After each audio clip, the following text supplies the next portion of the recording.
The Seleção Brasileira has officially qualified for the 2026 World Cup after they managed to tie Ecuador and defeat Paraguay under Carlo Ancelotti.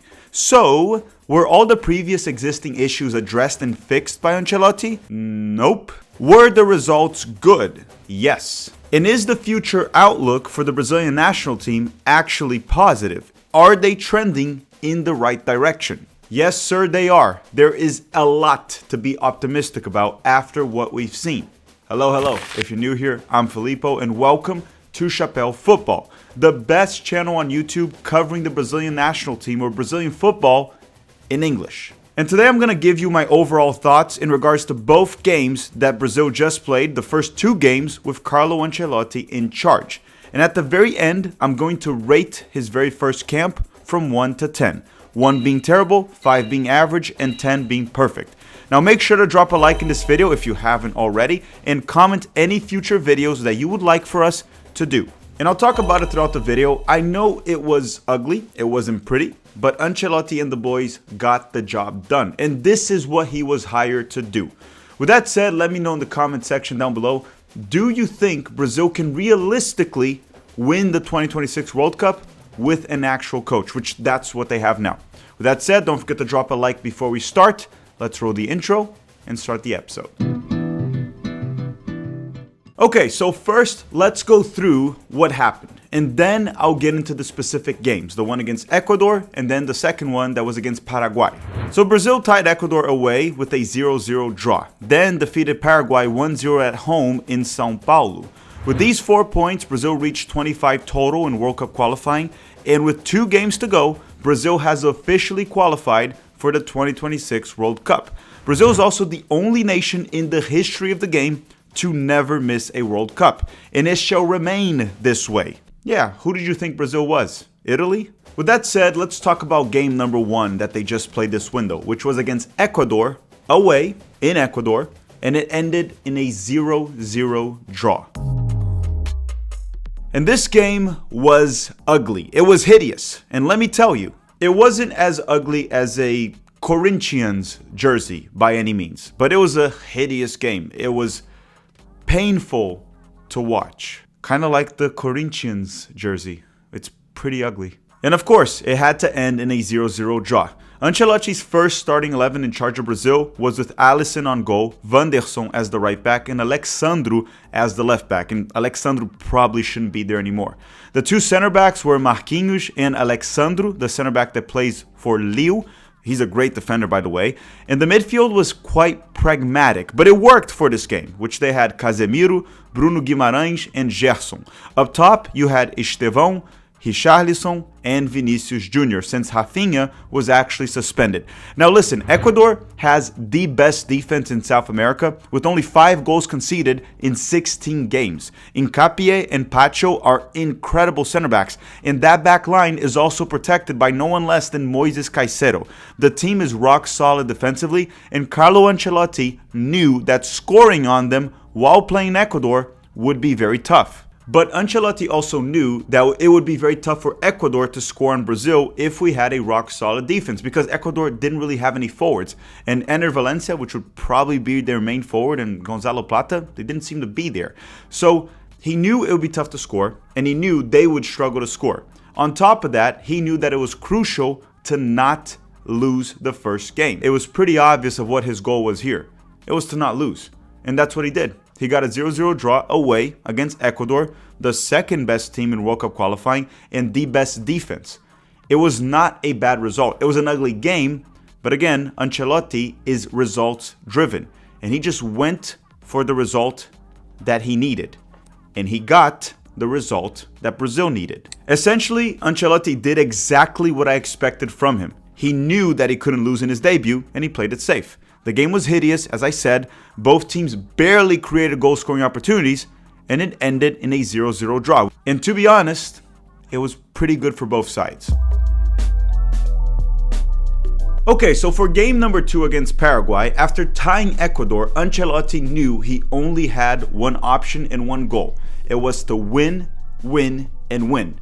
And listen, win he did. He started off by making 3 changes to the starting 11 of the previous game, with Martinelli and Rafinha replacing Estevão and Richarlison, alongside with Matheus Cunha replacing Gerson. A much more offensive team, as he knew he needed to get the win. Now listen, it wasn't pretty, and the team definitely lacked creativity in the midfield with Bruno Guimarães and Casemiro. But Brazil had complete control of this game, and ultimately they got a 1-0 win with the goal scored by Vinicius Jr., assisted by Matheus Cunha, which was actually quite interesting of how he positioned this team with Matheus Cunha and Vinicius much closer to the goal. Vinicius almost looked like a 9 in multiple occasions. And I want to also add that Vinicius actually played quite well. And I know that Brazilian fans are overly critical and at times not very rational with their takes. And many will say, well, beating Paraguay at home is the bare minimum. And sure, but this Paraguayan side was undefeated over the past 9 games in World Cup qualifying. They even defeated Argentina 2-1 in November of 2024. This was and is a very tough opponent. Listen, if you want to be rational, this was never going to be an easy game. And the fact that Brazil actually was rock solid defensively and controlled the game for the most part and got the win is extremely positive. This team was a mess before Carlo Ancelotti arrived. But against Ecuador and Paraguay, it actually looked like a team. Ecuador is the second best team in World Cup qualifying, the best defense, and we played them away and we tied them. Now, Paraguay was undefeated for 9 games, and they even defeated Argentina when they played at home. This was not a crap team. These are 2 very good results. But now, why don't I give you my overall thoughts about everything that happened, and I rate this camp from 1 to 10. Take number 1 is that Brazil now has a serious coach, a professional coach, or shall I say, an actual coach. Ancelotti was not hired to bring back Joga Bonito. He was hired to win the World Cup. It's all about results. He is results driven, and he will adapt to every single opponent. And it was pretty clear throughout this window from the get-go. Against Ecuador, he just didn't want to lose. And honestly, Brazil was never really at risk of losing. And he got the 0-0 draw. He didn't want to lose in his debut away against the second best team in World Cup qualifying. And then when he played at home against Paraguay, he definitely wanted the win, and he went for it. It was 1-0, but Brazil could have gotten a 2 or 3-0 win. There were good moments in transition on the counterattack. So once again, Ancelotti is all about results. He doesn't care about what you think or what I think. He just wants to get the job done. And to be honest, that is most certainly what the Seleção Brasileira needs right now. We don't need to play pretty, we need to win games. And Brazil looked like an actual team throughout these 2 games. Ancelotti was hired to get Brazil out of this crisis, and right away, I think we're already out of it. Was it perfect? No. Will it improve? I hope so. But again, this is a serious coach, and the overall take is from here forward, under Carlo Ancelotti, it will be only, exclusively about the results. Something that I've always been very critical of Fernando Diniz, for example, which he cares more about how you play rather than the result. Know what I'm saying? Take number 2 is that Brazil's defense, or the defensive issues, seem to have been addressed from a player selection standpoint and tactical standpoint. This was the first window that Brazil got 2 clean sheets in 2 games. Brazil allowed 0 goals. Before that, Brazil had conceded 16 goals throughout World Cup qualifying. The defense was a mess, a shit show.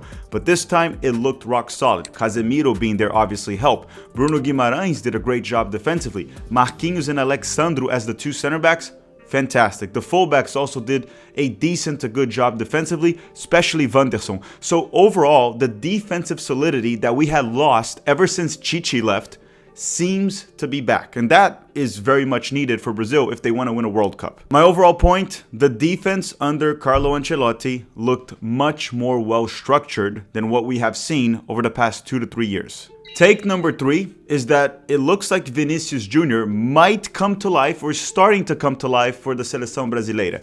Now, it's not that he was outstanding, but he was pretty good under Carlo Ancelotti, and I hope he continues to grow and become the player that we expect from him for the national team. Now, it was just 1 or 2 games. We do need to see more from Vinicius, but I would say it was a positive outlook. And I also want to give a shout out to Matheus Cunha, because he was actually quite good. Another take that I want to point out to is that if you're good enough, you're old enough. He started Estevão in the first game, and André Santos, that wasn't getting opportunities with other coaches, actually got minutes under Carlo Ancelotti. So this nonsense that Ancelotti won't play young players, don't listen to it. If the player is good enough, they are old enough. Estevão got an opportunity, André Santos got an opportunity, so if you're good enough, you will get an opportunity. Last but not least, I'm gonna rate this camp from 1 to 10. And you can let me know in the comment section down below, what do you rate Carlo Ancelotti's first camp from 1 to 10, 5 being average? And in the process, also drop a like in this video if you haven't already, and subscribe. You might as well. So for me, this camp was a 9 out of 10. It would have been a 10 out of 10 if we got 2 wins, but at the end of the day, it was very close to a perfect camp. We were in crisis. Ancelotti got us out of the crisis immediately. We started to look like an actual team. The defensive solidity is back. We got 4 points against 2 very tough opponents, and Brazil has officially qualified for the World Cup. Now, the only thing I could criticize is I wish we had scored more than 1 goal in 2 games, maybe 2 or 3 goals, but that's just nitpicking. At the end of the day, the results were good. We qualified to the World Cup, and Brazil is no longer in a crisis. It looks like the Brazilian national team is somewhat back. And this wasn't even Ancelotti's full roster, right? He's gonna have time now to evaluate players and build the actual roster that he wants and needs. He hasn't even had time to actually implement his ideas, his tactics, and his work. So to me, this is a 9 out of 10. Now, Brazil will play Chile and Bolivia in the next 2 games, the last 2 games. They don't matter too much. This will be all about Ancelotti getting his tactics, his ideas, and his players on the field and starting to build an actual team to compete in the 2026 World Cup.